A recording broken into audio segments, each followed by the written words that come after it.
ఓం శ్రీ సాయిరామ్. సాయి గురుకులం కార్యక్రమానికి స్వాగతం. శ్రావణ మాసంలో శ్రీ సాయి సచ్చరిత అమృత అనుభవాలను మనం కలబోసుకుంటూ ఉన్నాం.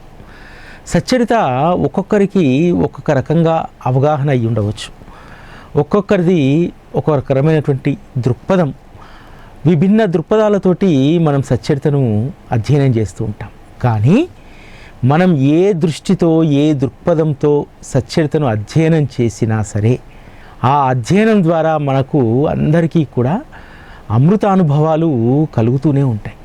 సచ్చరిత కూర్పు ఎంత అద్భుతంగా జరిగిందంటే, బాబా యొక్క అంతరంగాన్ని మనము ఒక్కొక్క మెట్టు ఎక్కుతున్న కొద్దీ దాన్ని అర్థం చేసుకొని, పరిశీలన చేసుకొని, దానిని ఆకలింపు చేసుకునేటువంటి అద్భుతమైనటువంటి పంద శ్రీ సాయి సచ్చరితలో ఉంటుంది. సచ్చరితలోని 3వ అధ్యాయం ఎంత అద్భుతమైందంటే, బాబా యొక్క విశ్వరూపం ఇందులో మనకు కనబడుతుంది. బాబా అనేటువంటి ఆ ఆజానుబాహుడి యొక్క రూపం, ఆ ఆజానుబాహుడి యొక్క రూపంలో ఉన్నటువంటి కృప, కరుణ, భక్తుడి పట్ల ఆయన బాధ్యత, అప్రమత్తత అంతా కూడా 3వ అధ్యాయంలో కనిపిస్తుంది.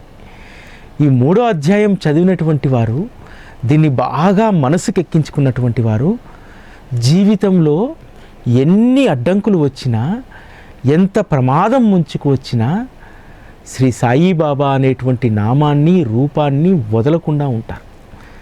ఈరోజు అనేక మంది బాబాను విడవకుండా అంటిపెట్టుకొని ఉండడానికి గల కారణము 3వ అధ్యాయం అని చెప్పవచ్చు.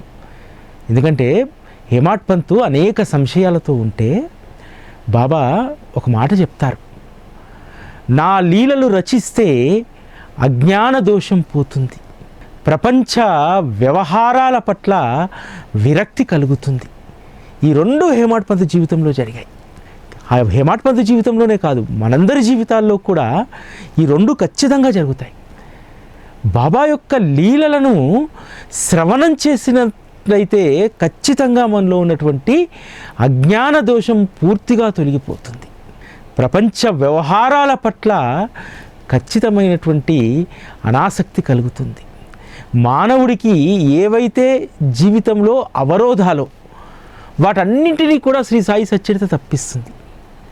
మనం ప్రపంచంతో ఉంటూనే, ప్రపంచంలో బ్రతుకుతూనే ఏ విధంగా లోక వ్యవహారాల పట్ల అనాసక్తిని ఏ విధంగా పెంచుకోవాలనేటువంటిది శ్రీ సాయి సచ్చరిత చెప్తుంది. నేను సచ్చరితను అంటు పెట్టుకొని ఉండడానికి ప్రధానమైనటువంటి అంశం ఏమిటో తెలుసా? 3వ అధ్యాయం. 3వ అధ్యాయంలో 3వ ఓవిలో చెప్పినటువంటి మాటలు, శ్రవణమనే సాగరాన భక్తి ప్రేమామృతాలనేటువంటి అలలు లేస్తాయి, మరలా మరలా మునిగితే జ్ఞానరత్నాలు లభిస్తాయి. ఈ 2 లైన్లే నన్ను కట్టిపడేశాయి. సచ్చరిత పారాయణలో మిగతాదంతా ఒక ఎత్తు. నాకు ఈరోజు ఏది చెప్పాలన్నా సచ్చరిత ప్రామాణికంగా నేను ఎందుకు చెప్పగలుగుతానంటే, ఈ ఒక్క పదమే. ఈ ఒక్క పదము నేను ఏ అవస్థలో ఉన్నా, ఏ పనిలో ఉన్నా, ఏమి చేస్తున్నా, అర్ధరాత్రి మేలుకొచ్చినా సరే నాకు గుర్తుకొచ్చేటువంటి మాటలు, శ్రవణమనే సాగరాన భక్తి ప్రేమామృతాలనేటువంటి అలలు లేస్తాయి, వాటిలో మరలా మరలా మునిగితే జ్ఞానరత్నాలు లభిస్తాయి. ఈరోజు మనం అనుభవిస్తున్నటువంటి సాయి గురుకులం అనేటువంటి ఆస్వాదన కేవలము బాబా అందించినటువంటి జ్ఞానరత్నాలు. మరలా మరలా మునకలు వేస్తే, పోయిన సంవత్సరం కూడా శ్రావణ మాసంలో సచ్చరిత అధ్యయనం చేశాం కదా, మళ్ళీ శ్రావణ మాసం వచ్చేసరికి మళ్ళీ ఎందుకు సచ్చరితను, అందులో ఉన్నటువంటి గొప్ప అమృతానుభవాలను మనం కలబోసుకుంటున్నాం. ఎందుకంటే అలా లాగేస్తూ ఉంటుంది సచ్చరిత మనల్ని. ఏ విషయం మన దృష్టికి వచ్చినా సచ్చరితలోకే మన ఆలోచన వెళ్తూ ఉంటుంది. ఈ ఫలానా సంక్లిష్టమైనటువంటి పరిస్థితి వచ్చినప్పుడు మనం ఎలా వ్యవహరించాలి అనేటువంటిది, ఆ పరిష్కారం కోసం మన మనస్సు సచ్చరితనే అన్వేషిస్తుంది. వివిధ వృత్తుల్లో ఉన్నటువంటి వారికి అనేక సంశయాలు వచ్చినప్పుడు వారు అధ్యయనం చేసినటువంటి పుస్తకాలలో ప్రవేశిస్తారు. ప్రవేశించి అందులో ఉన్నటువంటి ఫార్ములాసా లేకపోతే రూల్సా రెగ్యులేషన్సా ఇవన్నీ చూస్తూ ఉంటారు. ఏదైనా వారు పనిచేయాల్సి వచ్చినప్పుడు, ఏదైనా వాదించాల్సి వచ్చినప్పుడు, రకరకాల వ్యవహారాల్లో వారు నిష్ణాతులైనటువంటి ఆ సబ్జెక్టుకు సంబంధించినటువంటి గ్రంథాలను వారు రిఫర్ చేస్తారు. ఈరోజు శ్రీ సాయి సచ్చరిత కూడా మనకు అలానే ఉపయోగపడుతుంది కదా. ఏ సమస్య వచ్చినా సరే మనసుకు గాయమైతే ఎవరు ఎన్ని ఓదార్పులు చేసినా ఆ మనసు గాయం మానదే. సచ్చరిత తెరిచి ఆ పేజీలో ఉన్నటువంటి దాన్ని చదివితే అది గాయపడ్డ మన మనస్సుకు మెత్తటి వెన్నను రుద్దినట్టు ఆ గాయాన్ని మాన్పించేస్తుంది. ఒక్క మాట, ఒక్క లైను మన మనస్సుకు పట్టినటువంటి చీడను తొలగించేస్తుంది. నిజంగా ఇంతకంటే గొప్ప గ్రంథం మరొకట్లేదు. నేను మీకు నా అనుభవాన్ని చెప్తాను, వినండి. ఎవరైనా సరే నా రూమ్లోకి ప్రవేశిస్తే నా రూమ్లో ఉన్నటువంటి అనేక గ్రంథాలు, భాగవతం ఉంటుంది, భావార్థ రామాయణం ఉంటుంది, ఏకనాథ భాగవతం ఉంటుంది, అనేక మంది యోగుల చరిత్ర ఉంటుంది, రకరకాల పుస్తకాలు ఉంటాయి. ఒకరోజు ఒక అమ్మాయి వచ్చింది, సార్ మీకు ఎంత ఓపిక సార్, ఇన్ని పుస్తకాలు చదివారు మీరు అని అంది. అంటే నేను చెప్పాను, అమ్మా ప్రమాణపూర్వకంగా నేను అబద్ధం ఆడట్లేదమ్మా. ఏ పుస్తకాన్ని కూడా ఏ రోజు నేను 10 పేజీలకు కూడా చదవలేదు. ఏ పుస్తకాన్నైనా చదివి ప్రారంభిద్దామనంటే అది మళ్ళీ సచ్చరిత వైపే మనసు తీసుకెళ్తుంది. నా ముందున్నటువంటి ఈ ఒక్క గ్రంథం తప్ప నేను ఏ గ్రంథాన్ని చదవలేదు. అంత సమర్థత, అంత యోగ్యత ఇంకా నాకు రాలేదు. నా గురుప్రసాదమైనటువంటి ఈ సచ్చరితనే నేను పూర్తిగా అవగాహన చేసుకోలేకపోయాను ఇన్నేళ్లలో. ఇంకా భాగవత రామాయణాలను చదివేటువంటి అంత సామర్థ్యం నాకు రాలేదని చెప్పాను. వాస్తవం. నాకు తెలిసి నా ఆఖరి గడియల వరకు కూడా అవి చదివేటువంటి సామర్థ్యం నాకు రాదేమో. ఎందుకనంటే అప్పటి వరకు కూడా దీన్ని ఇంకా అధ్యయనం చేసేటువంటి పని అయిపోదేమో. ఈరోజు మనం 3వ అధ్యాయం గురించి మాట్లాడుకుంటున్నాం. మరలా ఇంకొకసారి దీని ప్రస్తావన వచ్చినప్పుడు, దీన్ని మరలా మనము విశ్లేషించుకున్నప్పుడు ఏదో కొత్త విషయం కనిపిస్తూనే ఉంటుంది. శ్రావణ మాసంలో అన్ని అధ్యాయాలు చదివేశాం అని చెప్పి అనుకుంటాం, మనకు మనం తృప్తి పడతాం. మన సద్గురు ప్రసాదమైనటువంటి ఈ గ్రంథం తృప్తిపడదు. నువ్వు నేర్చుకుంది ఏమీ లేదు, ఇంకా నేర్చుకోవాల్సింది చాలా ఉంది అని చెప్పి సచ్చరిత ఎప్పుడూ కూడా తన ఒడిని తెరిచిపెట్టుకొని ఉంటుంది. రా, వచ్చి పొరలాడు, ఇంకా ఇక్కడ ఉన్నటువంటి జ్ఞానరత్నాలను ఇంకా ఏరుకో, అన్వేషించు. ఈసారి ఏమి దొరుకుతాయో, ఈసారి క్రితం కంటే విలువైనటువంటి దొరకవచ్చు అని చెప్పి ఎప్పుడూ ఈ సచ్చరిత తల్లి తన ఒడిని తెరిచే ఉంటుంది. తన ఒడికి చేరినటువంటి బిడ్డలను లాలిస్తుంది, పాలిస్తుంది, కావలసినటువంటి వాటి అన్నింటినీ కూడా అనుగ్రహిస్తుంది. అంత గొప్ప మాతృక శ్రీ సాయి సచ్చరిత. సచ్చరితలోని 3వ అధ్యాయము బాబా పట్ల ఎంత విశ్వాసాన్ని కలిగిస్తుందంటే, వారు ఈ అధ్యాయంలో వారు స్వయంగా వారి నోటి గుండా జాలువారినటువంటి ఆ మాటలు ఎంతటి వాడికైనా సరే, అశక్తుడికి అంటే నడవడానికి కాళ్ళు సహకరించినటువంటి వారికి కూడా నేను నడిచేస్తాను, పరిగెడతానేటువంటి ధైర్యం వస్తుంది. ఈ లోకాన్ని చూడలేనటువంటి గ్రుడ్డివాడికి బాబా చెప్పినటువంటి ఈ మాటలు చెవిలో పడగానే ఈ ప్రపంచమంతా కూడా తన కళ్ళ ఎదుట ప్రత్యక్షమవుతుంది. అంత కాన్ఫిడెన్సు శ్రీ సాయి సచ్చరిత మనకిస్తుంది. ఏం చెప్తాడు బాబా? నాకు ఏమీ మీరు సమర్పించవద్దు, ఏమీ ఇవ్వవద్దు. మీరు చేయాల్సినటువంటిది ఏమిటంటే ప్రేమతో నా నామాన్ని స్మరించే వారి యొక్క సకల కార్యాలు పూర్తి చేసి వారి ప్రేమను పెంచుతాను. ఎవరి పట్ల పెంచుతాడు ప్రేమను? ఇప్పుడు మనకు ఎవరైనా సహాయం చేశారనుకోండి, వారి పట్ల ప్రేమ పెరగదా? బాబా మన నుంచి ఆశించేటువంటిది ఏమిటి అనేటువంటిది సచ్చరిత ఆరంభంలోనే అద్భుతంగా బాబా వారి నోటి గుండా చెప్పినటువంటి మాట. కేవలం మీ ప్రేమను మాత్రమే నేను ఆశిస్తానని చెప్పి బాబా చాలా స్పష్టంగా చెప్పారు. నా చరిత్రను, నా నామాన్ని గానం చేసేటువంటి వారి ముందు వెనుక నలువైపులా నేనే నిల్చొని ఉంటాను. ఇది అక్షర సత్యం కదా. మనందరికీ కలిగేటువంటి గొప్ప అమృతానుభవం ఇది. నిజంగా ఆయన 4 వైపులా చేతులు చాచి మనల్ని రక్షించకపోతే ఏమైపోయే వాళ్ళం? మన జీవితం ఎంత అగాధంగా ఉండేది. ఈరోజు మనము నిటారుగా నిలబడి నడుస్తున్నామంటే ఈరోజు మన జీవన యానంలో ఆటుపోట్లను తట్టుకొని ముందుకెళ్తున్నామంటే ఎవరి రక్షణ? చాలా స్పష్టంగా చెప్పారు కదా, మీరు ఎవరైతే నా నామాన్ని, నా చరిత్రను, నా స్మరణను చేస్తారో అటువంటి వారిని నలువైపుల నుండి నేను రక్షిస్తానన్నాడు.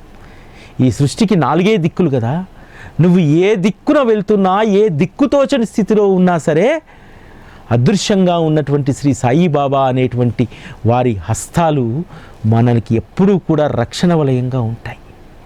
ఇంతకు మించి ఈ ప్రపంచంలో మరెవ్వరూ కూడా మనల్ని అంత జాగ్రత్తగా చూసుకోరు. బాబా చాలా చిన్న చిన్న వాటికి సంతృప్తి పడతాడు తెలుసా.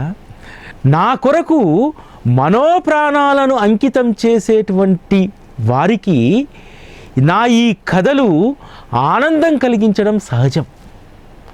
ఈరోజు మనందరం కూడా పొందుతుంది అంతే కదా. ఒక్క సచ్చరితను చదివితే మనసు ఎంత ఆనందంగా ఉంటుంది, ఎంత ఉల్లాసంగా ఉంటుంది. సచ్చరిత అనేటువంటి ఆసరా అది లేకుండా జీవించలేనటువంటి వారు ఈరోజు కొన్ని లక్షల కోట్ల మంది ఉన్నారన్నది వాస్తవం కాదా? ప్రతిరోజు కూడా సచ్చరితను ఒక్కసారైనా సరే స్పృశించకుండా లేనటువంటి రోజు లేనివారు ఈరోజు లక్షల మంది ఉన్నారు కదా. ఎందుకు అంత ప్రేమ? సచ్చరిత ఎవరూ ఇవ్వనటువంటి భరోసాను, సచ్చరిత ఎవరూ కలిగించినటువంటి విశ్వాసాన్ని శ్రీ సాయి సచ్చరిత మనకు కల్పిస్తుంది. అందుకోసమే ఈరోజు అంత ప్రేమ కదా మనకు శ్రీ సాయి సచ్చరిత పట్ల. బాబా ఒక మాట చెప్తారు, మీరు ఉద్ధరించబడరని, మీ జన్మ వ్యర్థమవుతుందని, లేకపోతే మీ జన్మ సార్థకత చేసుకోవడానికి సరైనటువంటి దారి లేదని చెప్పి మీరు అనుకోవద్దు.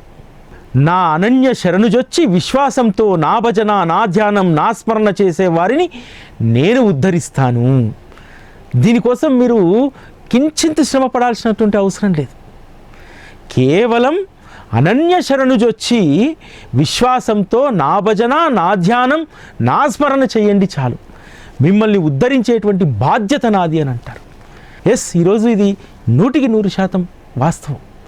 బాబా వద్దకు వచ్చిన తర్వాత వారి నామాన్ని స్మరించేటువంటి వారి చరిత్రను పారాయణ చేసేటువంటి వారి యొక్క మనస్సులు వెన్నపూస కంటే కూడా మృదువుగా అయిపోలేదా? ఎంత కఠిన గుణాలు, ఎంత దుస్సంస్కారాలు ఉన్నటువంటి వారైనా సరే సంస్కరించబడలేదా? ఉద్ధరించబడలేదా? ఉద్ధరించబడడానికి, సంస్కరించబడడానికి మనం సిద్ధంగా ఉండాలే కానీ మనకు ఉన్నత సంస్కారాలను అనుగ్రహించడానికి సద్గురువు ఎప్పుడూ సిద్ధంగా ఉంటారు. అందుకోసం మనం చేయాల్సినటువంటి సాధన, అధ్యయనం ఒక్కటే, వారి చరిత్రను అవలోకనం చేయడం, వారి చరిత్రను నిత్యము మనం స్మరణ చేసుకోవడం. ఇంకొక అద్భుతమైనటువంటి విషయం ఏమిటంటే సచ్చరితలో ఇది అందరికీ ఒకే రకంగా అవగాహనకు రాదు. ఒక తరగతి గదిలో ఉపాధ్యాయుడు పాఠాన్ని అద్భుతంగా చెప్తాడు. విద్యార్థి యొక్క గ్రహణ శక్తిని బట్టే ఆ పాఠం ఆయా స్థాయిల్లో ఉన్న వారికి అర్థమవుతుంది. సచ్చరిత కూడా అంతే. సచ్చరిత అవగాహన లేకపోవడము, అది అర్థం కాకపోవడం అనేటువంటిది దుర్లభమైనటువంటి విషయం. ప్రతి ఒక్కరికి కూడా ఎంతో కొంత అవగాహనకు వస్తారు, ఎంతో కొంత దీని పట్ల ప్రేమను మనం కలిగి ఉంటాం. ఎవరైతే ఉత్తమ విద్యార్థి వలె శ్రీ సాయి సచ్చరితలో బాబా చెప్పేటువంటి దాన్ని వాస్తవ దృక్కోణంతో అర్థం చేసుకుంటారో అటువంటి వారు మాత్రమే అదృష్టవంతులు. హేమాడ్ పంతు అదే కోవకు చెందినటువంటి వారు. మౌనంగా, గుంబనంగా బాబా యొక్క లీలలను వారు సేకరించుకుంటూ బాబా తత్వాన్ని నిత్యము అన్వేషిస్తూ వారి అంతరంగంలో ప్రవేశించి వారి యొక్క అంతరంగ అన్వేషణ చేస్తున్నటువంటి హేమాడ్ పంతు ఏ రోజు కూడా తన గొప్పతనాన్ని కానీ, తను చేస్తున్నటువంటి పని అత్యంత గొప్పదని కానీ ఎప్పుడూ మిడిసిపడలేదు. నిజమైనటువంటి భక్తుడు, బాబా పట్ల అంకిత భావం కలిగినటువంటి వాళ్ళు ఎలా ఉంటారంటే హేమాడ్ పంత్ మాదిరిగా ఉంటారని చెప్పవచ్చు.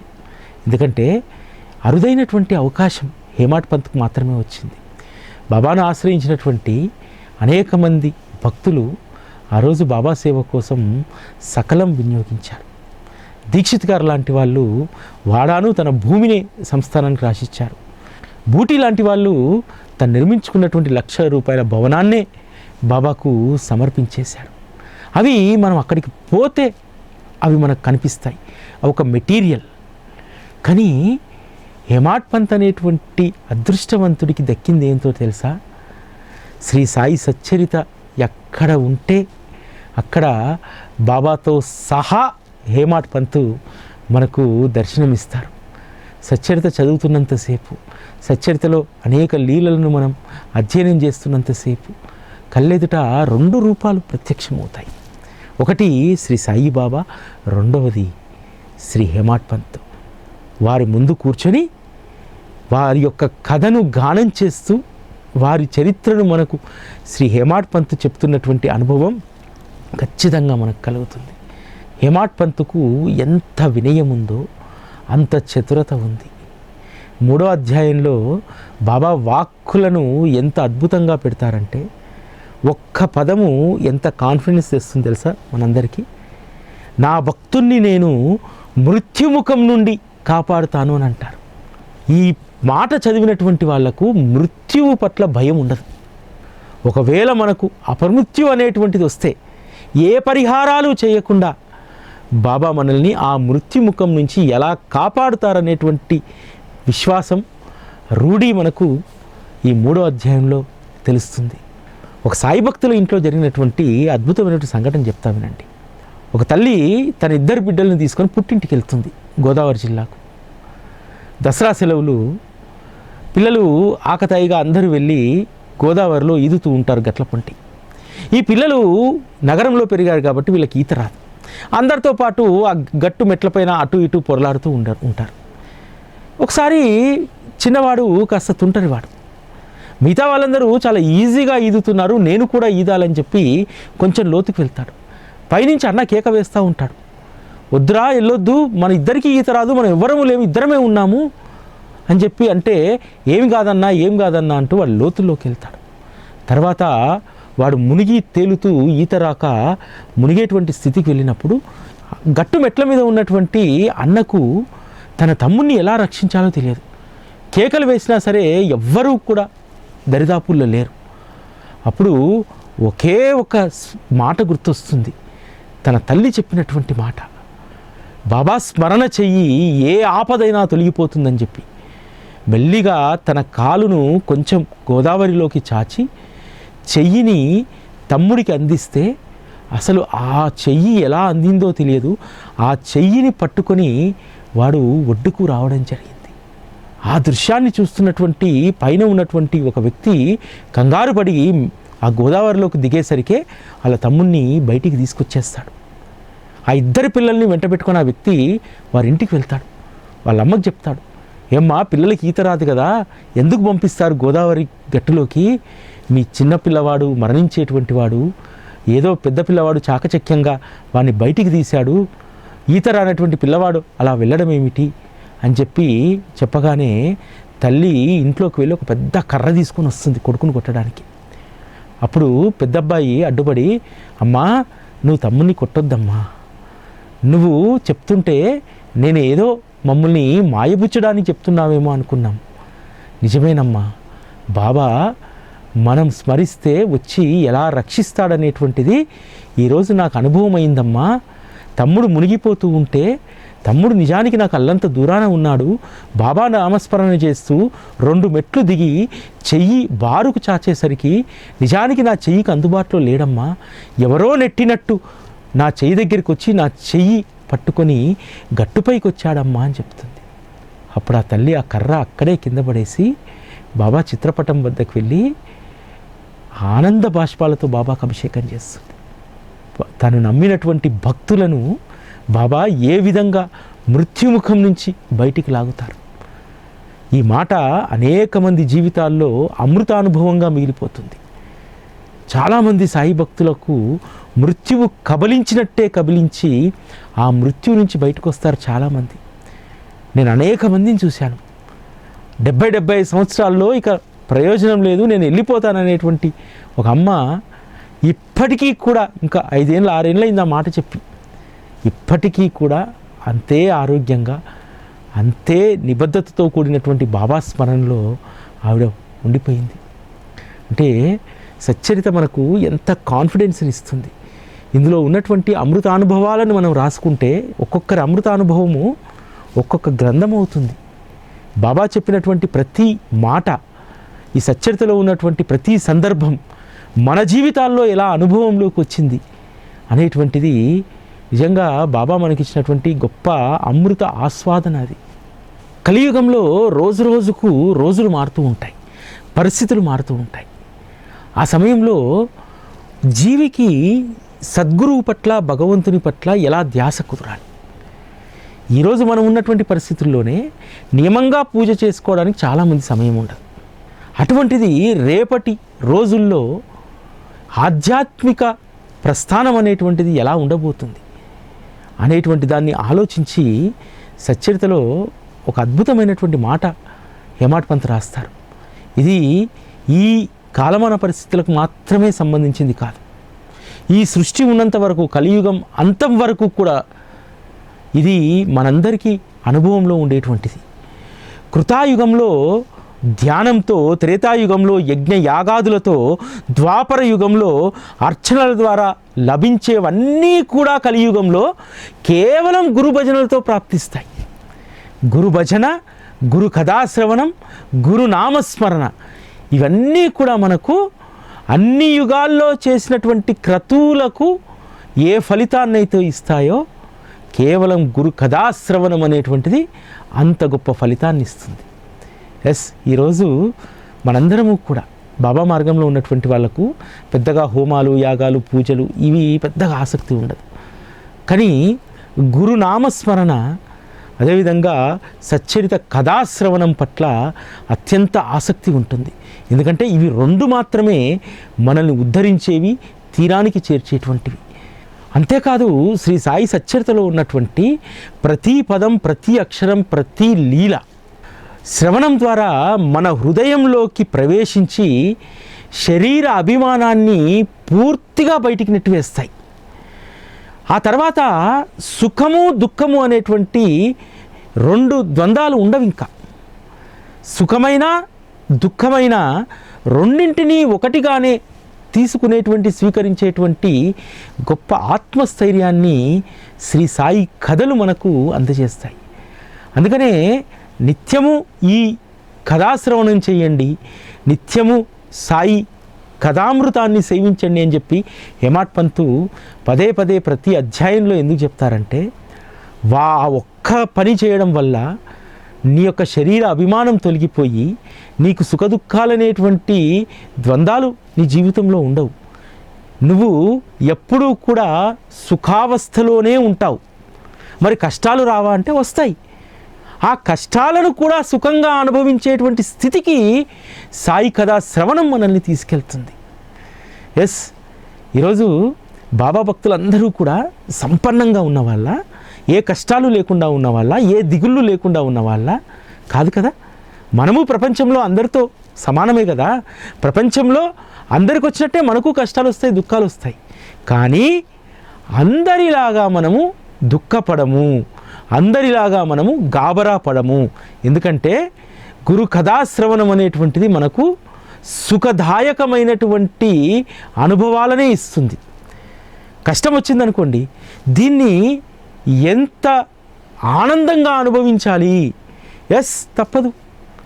నా శరీరానికి చిన్న చీడ వచ్చింది, ఆ చీడ అనేటువంటిది శాశ్వతమైనటువంటిది కాదు. ఏదో కాలు విరిగిందో, ఏలు విరిగిందో, కాలుకు పుండయిందో, ఇదేమీ జీవితకాలం ఉండేటువంటిది కాదు. మనకు వచ్చినటువంటి దాన్ని ఆనందంగా అనుభవించి పంపించేసేయాలి. అరుణాచల రమణులు అద్భుతమైనటువంటి మాట చెప్తారు. మీకు ఆ కణితి లేసింది, నొప్పిగా లేదా, దాన్ని తీయించేద్దామంటే దాన్ని అలా ఎలా తీయిస్తాము, అది కూడా మీలాగే నన్ను చూడడానికి వచ్చింది. మీరు ఎలా అయితే నాతో కలిసి గడుపుతున్నారో అది కూడా కాసేపు నా శరీరంతో ఉండి గడిపి వెళ్ళిపోతుంది. దాని గురించి ఆలోచన చెయ్యొద్దులే అని అంటాడు. సద్గురువు యొక్క సహచర్యము మనకు ఎంత ఓర్పునిస్తుంది. జీవుడు ఎంత అల్పుడంటే సంతోషం వస్తే ఆగడు, దుఃఖం వస్తే కూడా ఆగడు. దుఃఖం వస్తే ప్రపంచమంతా తలకిందులైపోయిందని చెప్పి భావిస్తాడు. ఇవేవి సాయిబాబా కానీ ఇతరత్ర దేవుళ్ళు కానీ ఎవ్వరూ కూడా తనను పట్టించుకోనట్టు విస్మరించినట్టు ప్రవర్తిస్తూ ఉంటారు. కానీ ఎవరైతే శ్రీ సాయి సద్గురు యొక్క చరితామృతాన్ని సేవిస్తారో వాళ్ళకు ఇటువంటి వికల్పాలు ఉండవు. ఎప్పుడూ కూడా సత్సంకల్పాలతోటి సద్బుద్ధితోటి వచ్చినటువంటి దాన్ని ప్రేమగా ఓర్చుకునేటువంటి గుణాన్ని శ్రీ సాయి సచ్చరిత ఇస్తుంది. 3వ అధ్యాయంలో ఒక సంఘటన మనకు అదే చెప్తుంది కదా. 1916లో రిటైర్మెంట్ అయిన తర్వాత షిరిడీకి హేమాడ్ పంత్ వస్తే తన మిత్రుడైనటువంటి అన్నా చించినీకర్ కల్పించుకొని చెప్తాడు, బాబా ఈ అన్నా సాహెబ్ కుటుంబం పెద్దది, మరొక ఉద్యోగం వస్తే బాగుండు, మీరు ఒక ఉద్యోగాన్ని ఇప్పించండి అని అంటారు.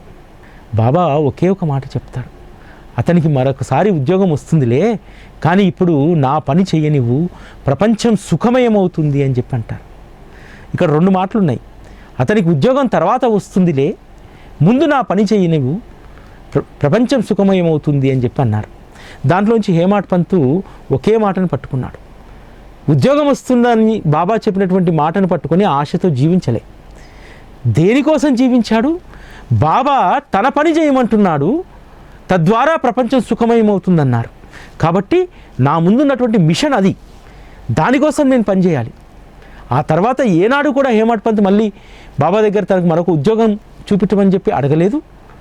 అంతేకాదు తనకు వచ్చినటువంటి పెన్షన్ తోటి ఫస్ట్ కంగారు పడ్డాడు, ఈ సంసారాన్ని మోయడానికి సరిపోతుందా లేదా అని. కానీ తన శేష జీవితం వరకు ఎక్కడా కూడా ఎవరి వద్ద కూడా ఏ సహాయాన్ని అర్థించకుండానే తనకు వచ్చినటువంటి పెన్షన్తోనే ఎంతో సుఖంగా ఆనందంగా హేమాడ్ పంత్ గడిపారు. హేమాడ్ పంత్ ఇదే సచ్చరితలో రాస్తారు కదా, పిల్లవాడికి తల్లి ముందు బెల్లం చూపెట్టి ఔషధాన్ని తాగించినట్టు బాబా నాకు ప్రపంచమ సుఖమయమవుతుంది, ముందు నా పని చేయని చెప్పి వారు అద్భుతంగా వారి యొక్క పనిని పూర్తి చేయించుకున్నారు. ఉద్యోగం అనేటువంటిది వచ్చిపోయేటువంటిది, కానీ ఈ ఉద్యోగం అనేటువంటిది నాకు శాశ్వతమైనటువంటిది అని చెప్పి శ్రీ సాయి సచ్చరితను ఎంతో నిబద్ధతతోటి శ్రీ హేమాడ్ పంతు గ్రంథస్థం చేయడం జరిగింది. బాబా శరీర ప్రస్థానం ముగిసిన తర్వాత ఎవరో ఒకరు బాబా చరిత్రను రాస్తే ఇంత రమణీయంగా ఇంత సజీవంగా సాయి శరీర స్పర్శ తగులుతున్నట్టు, సాయి దేహపు సువాసనలు వెదజల్లుతున్నట్టు ఉండేది కాదేమో. ఇది అతిశయోక్తి కాదు. సచ్చరితను పట్టుకుంటే సాయి శరీర స్పర్శ మనకు తెలుస్తుంది. ఆ పుస్తకాన్ని ఒక్కసారి శిరస్సుకు అద్దుకుంటే ఆ గ్రంథంలో నుంచి వచ్చేటువంటి బాబా శరీర సుగంధ సువాసన అద్భుతమైనటువంటిది. అంత గొప్పది శ్రీ సాయి సచ్చరిత. ఈ అధ్యాయంలో బాబా వారి యొక్క వాక్కులను కూడా రుజువు చేస్తారు. ఎవరైతే నా నామాన్ని ప్రేమతో స్మరిస్తారో వారిని నలువైపుల నుంచి రక్షిస్తానన్నారు కదా, దానికి సంబంధించినటువంటి రోహిల్లా కథ ఇందుకు మన నిదర్శనం. రోహిల్లా గట్టిగా అరిచిన, గట్టిగా భగవంతుని స్మరణ చేసిన బాబా ఎందుకు వెనకేసుకొచ్చాడు? ఏదో ఒక రకంగా నువ్వు ఆ స్మరణలో ఉంటే చాలు, ఆ స్మరణే ప్రధానమైనటువంటి తప్ప నామస్మరణే, ఇతరత్ర అవి ఏవి కూడా ఎవరికి ఇబ్బంది కలగవు.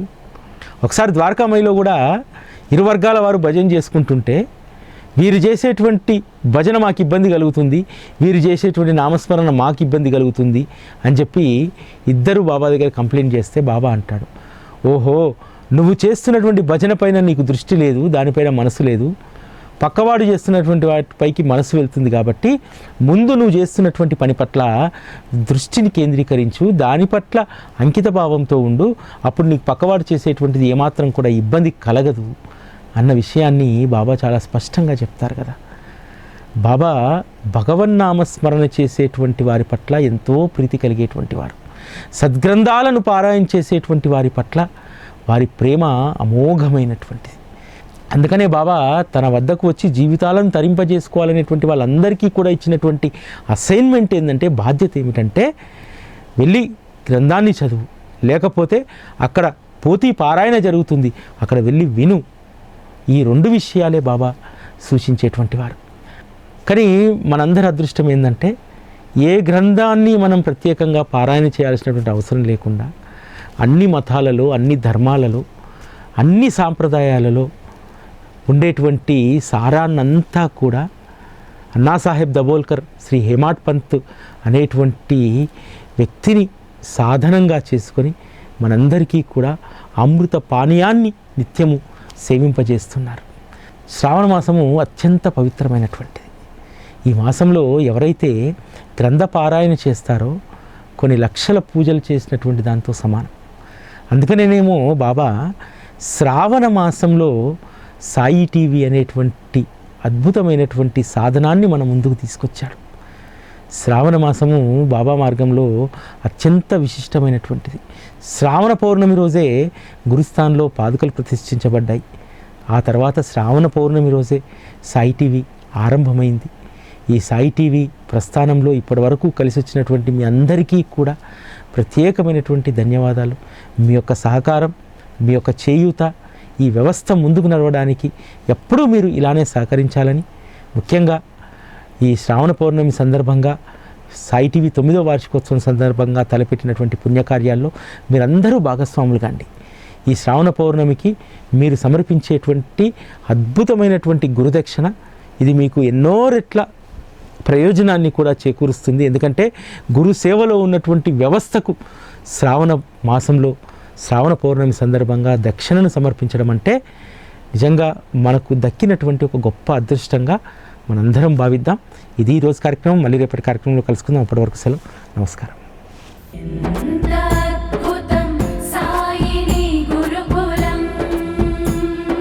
శిక్షణే తప్ప శిక్షలు లేని శరణాగతి సౌదం.